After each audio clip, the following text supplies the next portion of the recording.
Bonsoir Nicolas. Alors ça bosse toujours énormément sur le net à propos du chroniqueur, du meilleur chroniqueur de l'année 2010 selon le supplément télé du Monde. Mais alors j'ai eu peur parce que j'ai lu que vous avez déclaré que vous arrêtez. Non, parfois je suis de mauvaise humeur. On m'a beaucoup emmerdé ces derniers temps, alors de temps en temps j'en ai envie. Moi non, mais on sort des phrases de leur contexte, on me cherche des noises. Bon, mais quand je suis ici, c'est une véritable drogue. Je prends mon pied, surtout avec un public pareil. Nicolas, est-ce que vous n'êtes pas parti quand même pour faire vos adieux toutes les semaines comme Charles Aznavour? C'est ça, c'est mon côté Charles Aznavour. Sans le répertoire. Ah, c'est à vous. On y va? Ouais, on y va. Allez. Lundi, alors que les pays arabes ont des problèmes anecdotiques, lundi, moi, je trépigne à l'idée de rencontrer enfin mademoiselle Laure Adler. Célèbre voix radiophonique sur laquelle je fantasme depuis l'âge de 5 ans. Salut.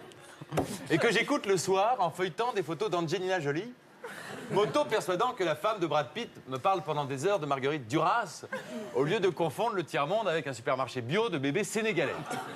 Ouais, Laure Adler, dont j'ignorais le physique jusqu'à maintenant, enflamme littéralement mes soirées solitaires. Lundi, je m'allonge sur mon lit, nu comme une plage de Tchernobyl. Je pose le poste sur l'oreiller et là, la voix rauque de Laure Adler rivalise immédiatement avec la plus subtile production pornographique tournée avec un téléphone portable dans une cave de Budapest. Oui, moi, c'est avec la radio que je soulage ma libido. Dans mes rêves d'auditeur, il y a longtemps que Pascal Clark est devenu Michel Pfeiffer, Rebecca Manzoni, Aleni Bar de Bellucci, et comme mon imagination déborde, même le pauvre Jacques Pradel est aussi bien gaulé que Marion Cotillard. J'aime la radio car la plupart des animatrices télé, fussent-elles correctement refaites, possèdent le bagage culturel d'une ouvrière de chez Peugeot. Je m'excuse par avance auprès des ouvrières de chez Peugeot, évidemment. C'est pas bien, ça. Je m'excuse pour les ouvrières, mais quitte à briser l'illusion qu'entretiennent hypocritement les intellos mélanchonistes du 7e arrondissement, on ne dira jamais assez à quel point les gens de conditions modestes ont, sur le plan culturel, toutes les raisons du monde de rester très modestes. Non. Et oui, ce soir, je vire à droite pour un public de droite. En effet,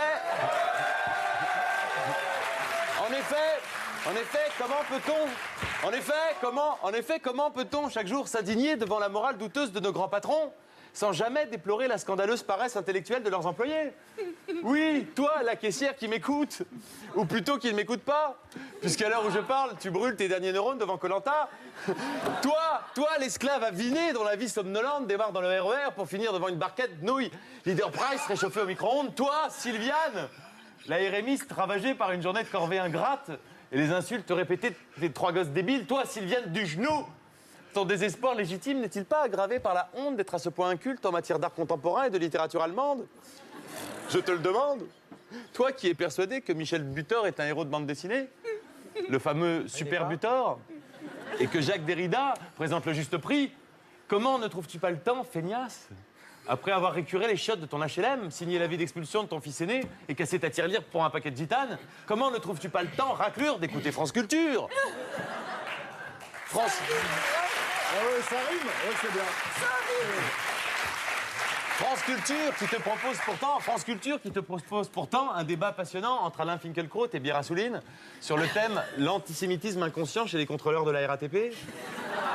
Puis un portrait inédit de François Mauriac, brillamment sous-titré, une fiotte chez les curés. Sylviane Dugenou, regarde-moi. Regarde-moi. Ton existence facultative ne serait-elle pas plus digne si tu avais au moins la décence de t'abonner au magazine littéraire? 150 € par mois?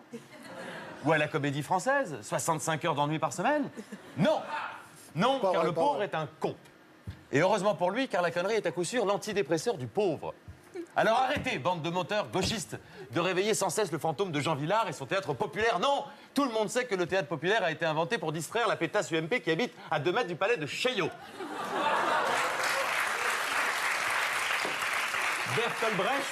Bertolt Brecht, par exemple, est tout de même le dramaturge préféré de ma maman.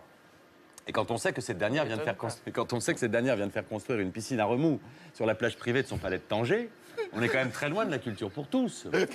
De même qu'Éric Zemmour, notre maître à penser, a eu bien raison de nous rappeler à quel point la plupart des Arabes et des Noirs passaient quand même plus de temps devant un commissariat que devant la caisse du théâtre de la Colline. La France d'en bas, soyons honnêtes, foutra les pieds chez son libraire le jour où il vendra de la viande, des canettes de crocs et des produits laitiers. Je dis n'importe quoi. Je dis, ayant viré à droite, j'apprends avec plaisir que notre invité sera Jean-François Copé, qui se marre décidément beaucoup. Jean-François Kahn ne fait pas rire, et moi non plus apparemment. Copé, le mec le plus à l'aise de toute la droite française. Copé drague la présidentielle de 2017 comme je n'oserais même plus aborder une groupie à 5 h du matin. Et pourtant, il y a moyen. Si la confiance en soi était un critère d'élection, Copé serait sacré empereur d'ici la fin de la semaine. De mon côté, il me faut d'urgence me débarrasser de cette étiquette d'anti-sarkozyste primaire qu'une formule maladroite m'a collée sur le front. Je décide donc de me rendre personnellement à l'anniversaire surprise de notre président. Un président que j'adore et qui, je le répète, n'a jamais pris de stupéfiants. C'était une image. Bah oui, c'est des blagues. Mais oui, un clin d'œil facétieux à sa vivacité. Une sorte d'hommage rendu à un homme capable en un quart d'heure de faire du cheval, du bateau, changer de femme, vexer les Africains, libérer 3 otages, enfermer un Corse, enflammer 12 conflits, expulser sa gueule combat. Et tout ça sans substance. Et tout ça sans substance, voilà qui force mon respect.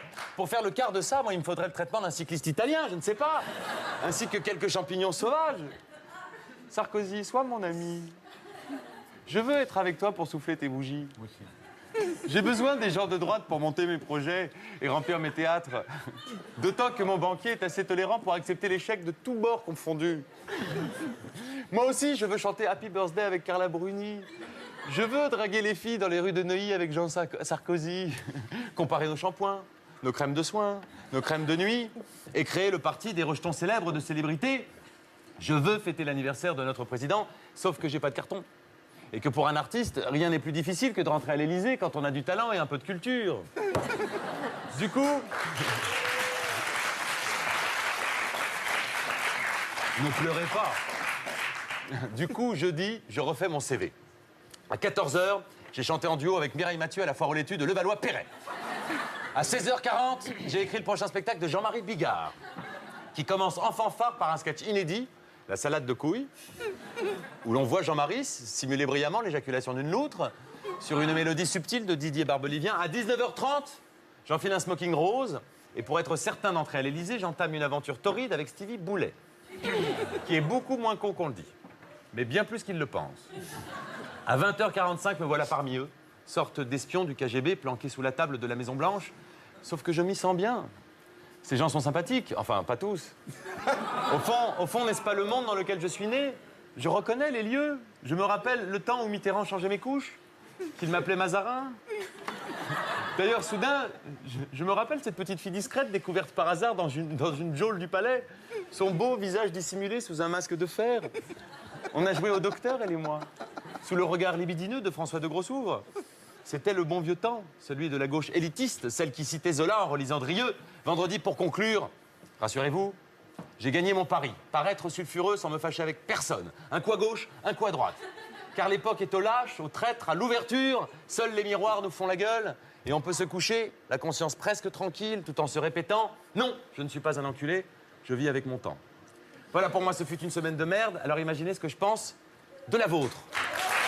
Merci Nicolas. Merci Nicolas.